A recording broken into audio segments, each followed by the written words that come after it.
Hi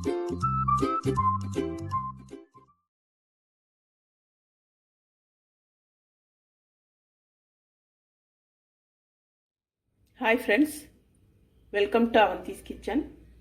இன்றைக்கி அவந்திஸ் கிச்சனில் வந்து நம்ம சோயா வச்சு ஒரு கிரேவி பண்ண போகிறோம். செட்டிநாடு சோயா கிரேவி அல்லது செட்டிநாடு மீல் மேக்கர் கிரேவி. என்னென்ன தேவைன்னு பார்ப்போம். இந்த கிரேவியில் வந்து ஸ்பெஷல் என்னென்னா, நம்மளே இந்த மசாலா வந்து வதக்கி அரைக்க போகிறோம்.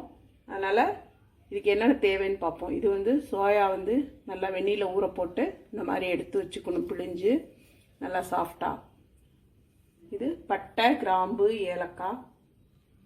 இது வந்து முந்திரி பருப்பு, கசகசா, பெருஞ்சீரகம், மிளகு, தக்காளி. இது சோப்பு மிளகாய்த்தூள், மஞ்சள் தூள், மல்லித்தூள், இஞ்சி பூண்டு பேஸ்ட்டு. தாளிக்க வந்து பிரிஞ்சி இலை, 2 பச்சை மிளகாய் கீறி வச்சுக்கணும். இது தேங்காய், வெங்காயம், கருவேப்பிலை, கொத்தமல்லி நறுக்கி வச்சுக்கணும் பொடியாக, உப்பு, எண்ணெய். இப்போ நம்ம மசாலா எல்லாத்தையும் முதல்ல வதக்கிடுவோம். ஃபஸ்ட்டு பட்டை, கிராம்பு, ஏலக்காய், கிராம்பு, மிளகு, பெருஞ்சீரகம், முந்திரி பருப்பு, கசகசா.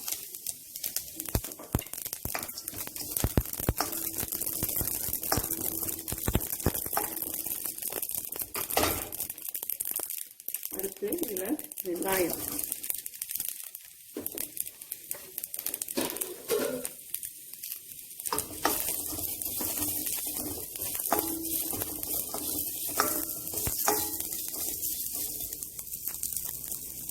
தக்காளி.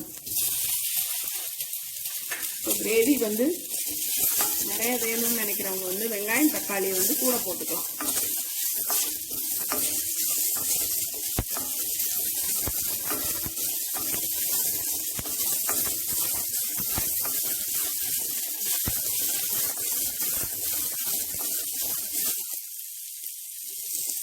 இதில் இஞ்சி பூண்டு பேஸ்ட்டு. இப்போ நம்ம வந்து டிஃபன்ஸ்க்காக இந்த கிரேவி செய்ய போகிறோம் அப்படின்னு நினச்சோம்னா வெங்காய தக்காளி வந்து நிறைய போட்டுக்கலாம். மிளகாய்த்தூள், மல்லித்தூள், மஞ்சள்,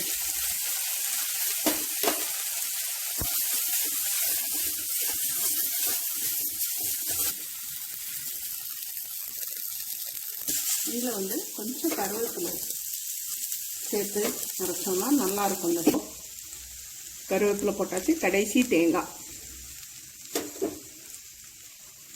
போட்டோடனே நம்ம அடுப்பை கூட ஆஃப் பண்ணி விட்டுறலாம். இது வந்து நல்லா ஆற வச்சு நல்லா ஒரு ஃபைன் பேஸ்ட்டாக அரைச்சிக்கணும். மிக்சியில் மசாலா வந்து அரைச்சாச்சு, நல்லா ஒரு ஃபைன் பேஸ்ட்டாக அரைச்சாச்சு. இப்போது எண்ணெய் ஊற்றியாச்சு, காஞ்சிடுச்சு. இதில் வந்து ஒரே ஒரு பிரிஞ்சி இலை, பச்சை மிளகாய், கொஞ்சம் கருவேப்பிலை,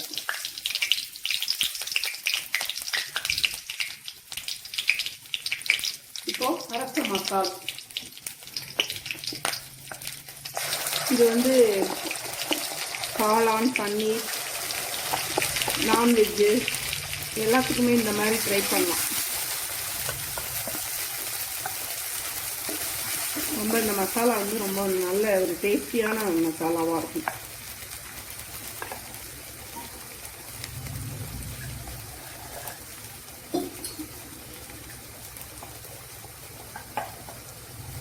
ஸோ மிக்ஸி கழுவுன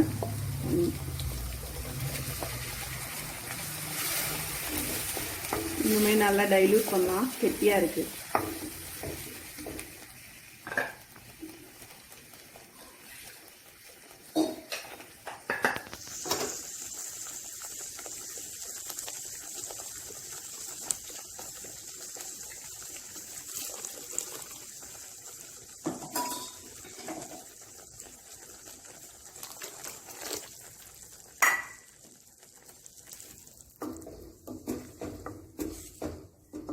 இப்போ வந்து உப்பு,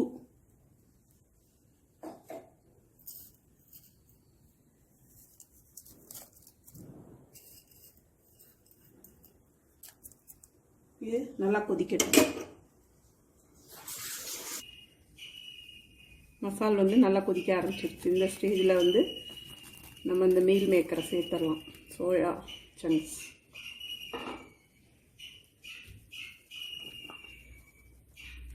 கொஞ்சம் ஒரு 5 நிமிஷம் நல்லா இந்த சோயா வந்து மசாலாவை அப்சர்வ் பண்ணுற வரைக்கும் நம்ம கொஞ்சம் வெயிட் பண்ணிவிட்டு அதுக்கப்புறம் கொத்தமல்லி தழை தூவி இறக்கிடலாம். அவ்வளோதான், நம்ம கிரேவி வந்து ரெடி ஆயிடும்.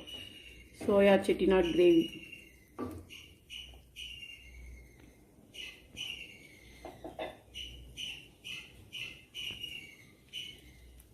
ஒரு புலாவ், பிரியாணி, பரோட்டா, நான், இட்லி, தோசை, சப்பாத்தி எல்லாத்துக்குமே நம்ம ஆல் இன் ஆலாக யூஸ் பண்ணக்கூடிய ஒரு சைட் டிஷ் இது.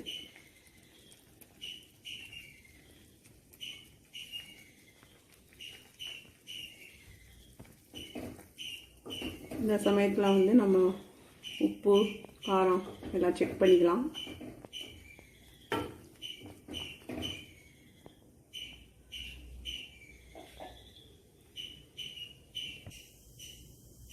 இப்போது நம்ம கிரேவி வந்து ரெடி ஆயிடுச்சு.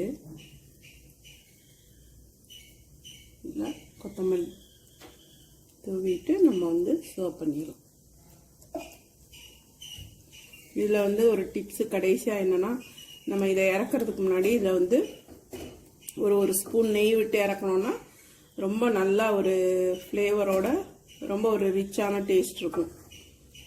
அது வந்து நம்ம சைட் டிஷ்ஷை நம்ம மற்ற இதுக்கு யூஸ் பண்ணும்போது அந்த நெய் வந்து நல்லா ஒரு வாசனையோட நல்லா இருக்கும். அவ்வளோதான், இனிமேல் நம்ம சர்வ் பண்ணிடலாம். செட்டிநாடு கிரேவி ரெடி ஆயிடுச்சு. Soya Chettinad gravy. இது வந்து ட்ரை பண்ணுங்க அவசியம். ஏன்னா இது வந்து கொஞ்சம் நல்லா ஸ்பைசியாக சாப்பிட்றவங்க, ஒரு நல்ல சைட் டிஷ்ஷோட ஒரு மெயின் மெனு சாப்பிடணும்னு நினைக்கிறவங்களுக்கெல்லாம் ரொம்பவே பிடிக்கும். மீண்டும் சந்திப்போம். இந்த வீடியோ உங்களுக்கு பிடிச்சிருக்கும்னு நம்புகிறேன். இதை லைக் பண்ணி, ஷேர் பண்ணி, கமெண்ட் பண்ணுங்கள். சேனலை சப்ஸ்கிரைப் பண்ணுங்கள். ஆரோக்கியம் என்றும் நமதாகட்டும் நேயர்களே. நன்றி, வணக்கம்.